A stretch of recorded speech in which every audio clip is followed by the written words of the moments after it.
আসসালামু আলাইকুম, কেমন আছেন সবাই? আশা করি সবাই ভালো আছেন। আমি ভালো আছি। সো আজকের ভিডিওতে আমরা দেখব যে একটা আমাদের যে ইলিপস টুল আছে সেটা দিয়ে একটা সুন্দর একটা লোগো কিভাবে ক্রিয়েট করতে হয়। সো আমরা এখান থেকে দুইটা লোগো ক্রিয়েট করে রাখছি। এই যে এখানে একটা লোগো ক্রিয়েট করে রাখছি এবং এখানে একটা লোগো ক্রিয়েট করে রাখছি। সো এই দুইটা লোগো কিভাবে ক্রিয়েট করতে হয় সেটাই দেখব। সো এই দুইটার কিন্তু লোগো আমরা সেম ভাবে কিন্তু ক্রিয়েট করতে পারি। আমরা এখান থেকে এই যে লোগোটা আছে এই লোগোটা আমরা এখান থেকে ডিলিট করে দিচ্ছি। ডিলিট করে দিয়ে আমরা পুনরায় আমাদের কাজে চলে যাব। তার আগে একটা কথা বলে নিই, সেটা হলো যে আমার চ্যানেল যদি নতুন হয়ে থাকেন তাহলে অবশ্যই কিন্তু সাবস্ক্রাইব করবেন এবং বেল আইকনে ক্লিক দিয়ে রাখবেন যাতে করে নতুন ভিডিও আপলোড করার সাথে সাথে আপনার কাছে পৌঁছে যায়। সো আমরা এখান থেকে যেটা করব, এই যে আমাদের যে ইলিপস টুল আছে এখান থেকে আমরা ইলিপস টুল নিয়ে নিব। আমরা এখান থেকে একটা ইলিপস নিলাম। এখান থেকে আমরা মূলত এরকম কালার থাকবে না, এখান থেকে আমাদের যে কোনো একটা কালার আমরা এখান থেকে নিয়ে নিলাম। এখান থেকে আমরা স্টক কালার যেটা আছে সেটাও আমরা এখান থেকে নিয়ে নিলাম। সো দুই ধরনের কালার আমি নিলাম। নেওয়ার পরে আমাদের যে এই শেপটা আছে, আমাদের যে ইলিপস টুল আমরা এখান থেকে নিছি সেটা একটু ছোট করে নেব, কারণ ছোট করলে আমাদের জিনিসটা দেখতে একটু সুন্দর দেখা যাবে। সো এখান থেকে এটা করে নিলাম। নেওয়ার পরে আমাদের এই যে ইয়াটা আছে, ফিল কালার যেটা আছে সেটা আমরা অফ করে দিব। আমরা এখান থেকে অফ করে দিলাম। দেওয়ার পরে এই আমাদের যে এই ইলিপস নিছি এটা আমরা কি করব, কিবোর্ডের অল বাটন ধরে এটা আমরা ডবল করে দিব। এই যেরকমভাবে আমরা ডবল করে নিলাম। নেওয়ার পরে আমরা এটা টোটাল সিলেক্ট করব। সিলেক্ট করে আমরা যদি শিফট বিল্ডার টুল দিয়েও কিন্তু এটা ডিলিট করে দিতে পারি। মাঝখানে যে দুই পাশের যেটা আছে এটা আবার এখান থেকে পাথফাইন্ডার থেকেও আমরা কিন্তু ডিলিট করে দিতে পারি। সো আমরা পাথফাইন্ডার থেকে ডিলিট করলাম। করার পরে এখানে আমাদের এরকম একটা শেপ চলে আসলো।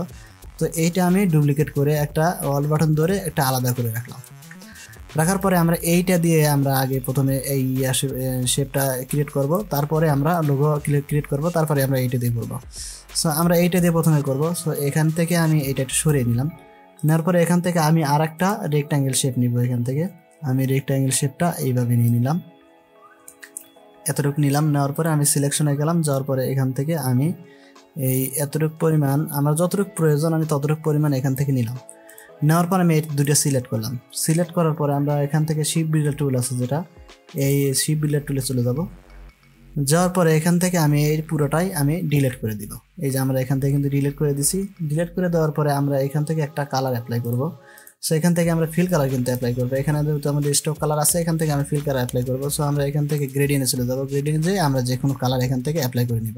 সো আমি তাহলে এরকম দালানের কালার নিলাম। নেওয়ার পরে এই যে এখান থেকে কিন্তু আমাদের এই ব্ল্যাকটা আমরা চাচ্ছি যে এই পাশে চলে আসুক। তো আসার সময় কি করব, আমরা এখান থেকে আমাদের যে এখানে যে আমাদের টুল আছে, আমাদের যে গ্রেডিয়েন্ট টুল আছে সেই গ্রেডিয়েন্ট টুলটা নিব। নেওয়ার পরে আমি এইরকমভাবে ড্র্যাগ করে আমি নিয়ে নিব। নেওয়ার পরে এটা যদি আমরা একটু কাস্টমাইজ করে এরকমভাবে টান দিয়ে নিয়ে আসি তাহলে কিন্তু এখানে আমাদের ব্ল্যাক কালারটা চলে আসতেছে এবং ইয়েলো কালারটা ওই পাশে থেকে গেল। কিন্তু আমরা কিন্তু অন্য কালার দিতে পারি। এখান থেকে যদি আমরা অন্য কালার সিলেক্ট করে দিই তাও কিন্তু দিতে পারবো। এখান থেকে যদি আমি যে কোনো কালার এখান থেকে দিচ্ছি, আমি এখান থেকে রেড কালার দিচ্ছি তাহলে রেড কালার হবে। সো আমরা যে কালারই দিব সেই কালারটাই আমার এখানে অ্যাপ্লাই হবে। সো আমরা এখান থেকে সিলেকশনে যাব। যাওয়ার পরে আমরা এইটা পুরো যেটা আছে এই পুরোটাই আমরা সিলেক্ট করব। সিলেক্ট করার পরে আমরা এখানে যে আমাদের রোটেট টুল আছে সেটা দিয়ে আমরা একটু রোটেট করে নিব। আমরা এখান থেকে ওয়াল বাটন ধরে আমরা এখানে ক্লিক দিয়ে নিলাম। নেওয়ার পরে আমার এরকম আসলো। আসার পরে আমরা এখান থেকে 90 ডিগ্রি অ্যাঙ্গেল আমরা মূলত নিচ্ছি। এটা আমরা ওকে করে দিব। এখানে কিন্তু আমাদের এটা মেলেনি, ঠিক আছে। এই যে এখানে আমাদের যেটা আছে এটা কিন্তু মেলেনি। তো আমরা কন্ট্রোল জেড দিব, তাহলে আমরা একটু পিছাই নিব। এই যেটা আছে এইটা আমরা একটু পিছাই নিব। তো একটু পিছানোর জন্য আমরা এইখান থেকে এখানে ক্লিক দেই, এইখানে ওয়াল বাটন ধরে এখানে ক্লিক দিচ্ছি। তারপর আমরা ওকে করতেছি। হ্যাঁ, এখন আমার কিন্তু এটা মোটামুটিভাবে মিলে গেছে। তো এখান থেকে আমি এখানে কন্ট্রোল ডি দিব। এই যে এখন কিন্তু আমার সুন্দরভাবে আমার লোগোটা কিন্তু এই ক্রিয়েট হয়ে গেছে। যদি আমরা এরকমভাবে না হলে আমরা এখান থেকে যদি আমরা কালার একটু কম বেশি করে নিই, এখান থেকে যদি আমি এরকমভাবে কম বেশি করে নিই, এই যে আমাদের কালারটা কিন্তু কম বেশি হয়ে যাচ্ছে। আবার এখান থেকে যদি মনে চায় যে না আমি এটা আর একটু করব, অন্য কালার দিব, তাহলে আমরা এখান থেকে এই যে আমাদের যে গ্রেডিয়েন্ট সলিডার আছে এখান থেকে আমি যে কোনো কালার এখান থেকে অ্যাপ্লাই কিন্তু করতে পারবো। এখানে সিলেক্ট করতেছি, সিলেক্ট করে আমরা এখান থেকে অ্যাপ্লাই করে দেখতেছি কীরকমভাবে হয়। এই যে আমরা কিন্তু যে কোনো কালার এখান থেকে দিয়ে অ্যাপ্লাই করতে। আবার যদি মনে হয় যে না আমি এক এক কালার দিব এখান থেকে, তাও কিন্তু আমরা এখান থেকে দিতে পারবো। এই যে এখান থেকে এক একটা যদি এক কালার দিতে চাই তাও কিন্তু এটা দেওয়া যাবে। এখান থেকে আমি অন্য কালার দিয়েও আমি কিন্তু এটা অ্যাপ্লাই করতে পারবো।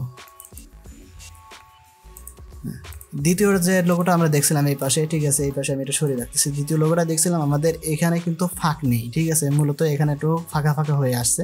তো এখান থেকে আমরা এখানে নিয়ে নিলাম। নেওয়ার পরে আমরা এই যে এইটা আমরা একটা রেক্ট্যাঙ্গেল শেপ নেব, আমাদের যে ইলিপস টুল আছে সেই ইলিপস টুল নিব, নিয়ে আমরা এখান থেকে ড্রাগ করব। ড্রাগ করে আমরা এই যে এখান থেকে আমরা এইটা এর উপরে দিয়ে দিব, উপরে দিয়ে দিলাম। এই যে উপরে দেওয়ার পরে এইটা আমরা কপি করব, আমাদের যেটা সিলেক্ট করছি এইটাই আমরা এখান থেকে কপি করব। এই যে এখান থেকে কপি, তারপরে পেস্ট ইন ফন্ট দিয়ে আমরা এখান থেকে যে ইয়েটা আছে এইটা আমরা একদম ছোট করে দিব, একদম ছোট। এই যে এতটুকু পরিমাণ আমরা করে দিলাম, কারণ আমরা এখান থেকে কেন্দ্র রাখবো, এই জন্য আমরা এটা করছি। যদি আমরা কেন্দ্র চিহ্ন রাখতে পারি কিংবা আমাদের যে রুলার আছে রুলার দিয়ে করি তাহলে কিন্তু এটা নেওয়ার দরকার নেই। সো আমি যেটা আছে অতটুকু আমি নিয়ে নিলাম। নেওয়ার পরে আমরা এই দুইটা শেপ আমরা সিলেক্ট করব। সিলেক্ট করে আমরা এখান থেকে চলে যাব হচ্ছে আমাদের শিপ বিল্ডার টুলে।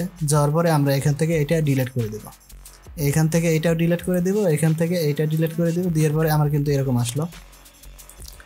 আসার পরে আমাদের এখানে কিন্তু একটা চিহ্ন দিয়ে রাখছি, কারণ কি জন্য চিহ্ন দিয়ে রাখছি, যে আমাদের যাতে এইটা আমরা বুঝতে পারি এই জন্য কিন্তু আমরা চিহ্ন দিয়ে রাখছি, অন্য কোনো বিষয় কিন্তু না এটা। তো এখান থেকে আমরা একটা কালার অ্যাপ্লাই করবো, যে কোনো কালার এখান থেকে আমরা গ্রেডিয়েন্ট কালার অ্যাপ্লাই করবো। এই যে এখানে কিন্তু আমাদের একটু অর্ধ অংশ কিন্তু এসে গেছে। সো এখান থেকে আমরা এই দুইটা সিলেক্ট করবো, সিলেক্ট করে আমরা শিপ বিল্ডার টুলে যে এইটা আমরা ডিলিট করে দিব। এখান থেকে আমরা ডিলিট চাপলে এটা কিন্তু ডিলিট হয়ে যাবে। তো ডিলিট হওয়ার পরে আমরা কিন্তু এখান থেকে কেন্দ্র নিয়ে নিছি যাতে করে আমাদের এটা সুবিধা হয় করার জন্য। তো আমরা এখান থেকে গ্রেডিয়েন্ট কালার অ্যাপ্লাই করছি, এখান থেকে আমরা সিলেক্ট করলাম। সিলেক্ট করার পর আমি এখান থেকে যে কোনো একটা কালার, এখান থেকে অন্যরকম একটা কালার নিয়ে নিলাম। এখান থেকে আমার যে রকম ধরনের কালার প্রয়োজন আমি সেই ধরনের কালার এখান থেকে নিয়ে নিব। তো কোন কালারটা সুন্দর লাগতেছে সেই কালারটা নিব আমি। আচ্ছা, এই ধরনের কালার নিলাম। নেওয়ার পরে আমি এখানে কিন্তু ব্ল্যাক কালারটা এই জায়গায় আছে, কিন্তু আমি ব্ল্যাক কালারটা এই জায়গায় আনতে চাচ্ছি। তাহলে আমরা গ্রেডিয়েন্ট টুলে যাব। যাওয়ার পরে আমরা এখান থেকে এইরকমভাবে ড্রাগ করে দিব, তাহলে কিন্তু আমার এখানে ব্ল্যাক কালারটা চলে আসলো। এরকমভাবে ব্ল্যাক কালার কিন্তু এইরকমভাবে চলে আসলো নিচে, আর উপরে এটা চলে গেলো আমাদের যে কালারটা আছে সেই কালারটা উপরে চলে গেল। সো এখান থেকে আমরা এইটা সিলেক্ট অবস্থায় আমরা কি করব, এখান থেকে যে আমাদের রোটেট টুল আছে সেই রোটেট টুলে চলে যাব।